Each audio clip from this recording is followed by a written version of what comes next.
want to start with something from the reading today that is just, it's so humbling. Oh, yeah. Yeah, think about it. We live in this age where we're, conquering diseases, we're sending spaceships out into the cosmos. We feel pretty powerful. Right, like we're masters of the universe. Exactly. And yet the kicker is, you can't, just by willpower, change a single hair on your head from gray back to black.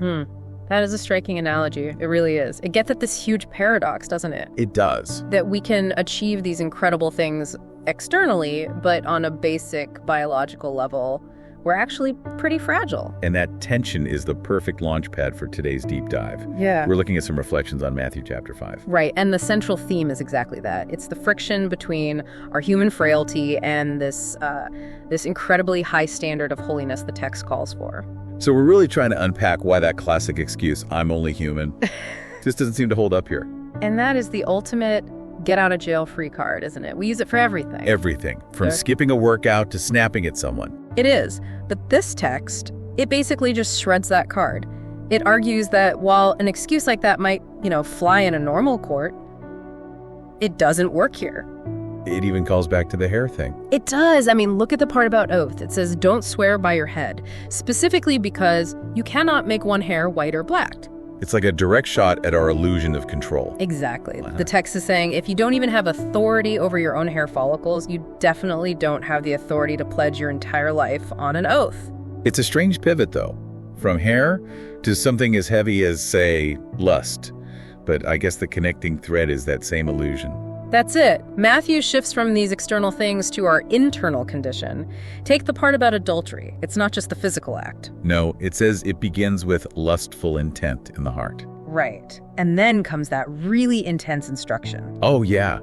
If your right eye causes you to sin, tear it out. I mean, that is jarring to read. It sounds so gruesome, but the text frames it more like emergency surgery. The point isn't just be decisive. It's more serious. It's that it is better to go through life maimed, to lose a habit, or even a relationship you think you need, than to keep it and lose your integrity.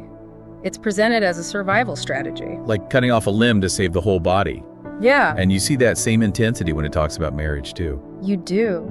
It warns against casual divorce, and it frames the rules not as restrictions, but as a safeguard against our own hard-heartedness. A safeguard. I like that. Yeah, it calls for a commitment that goes deeper than our changing emotions, and then that leads right into the part about integrity. The yes means yes part.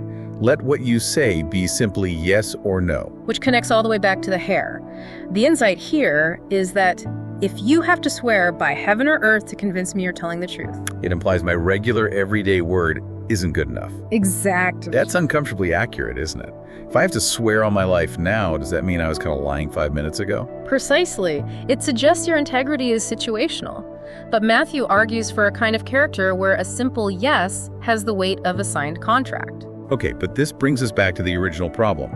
The text admits we're fragile, the gray hair, but then demands this absolute perfect integrity. The standard feels impossible for someone who is only human. And if it was all about willpower, it would be impossible. And that's really the final piece of the puzzle here. So what's the solution then? It's reliance. The reflections all point toward the Holy Spirit. The logic is that because we are fragile, we need a power source outside of ourselves to bridge that gap. So it's not about just gritting your teeth and trying harder. Not at all. It's about leaning on spiritual help to do what our own nature can't. So our fragility isn't an excuse to fail.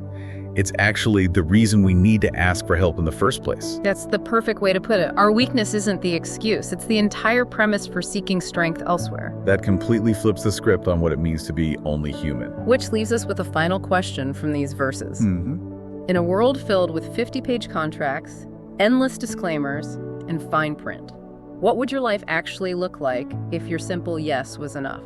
That is definitely a question worth sitting with. Thanks for diving in with us today. We'll catch you next time.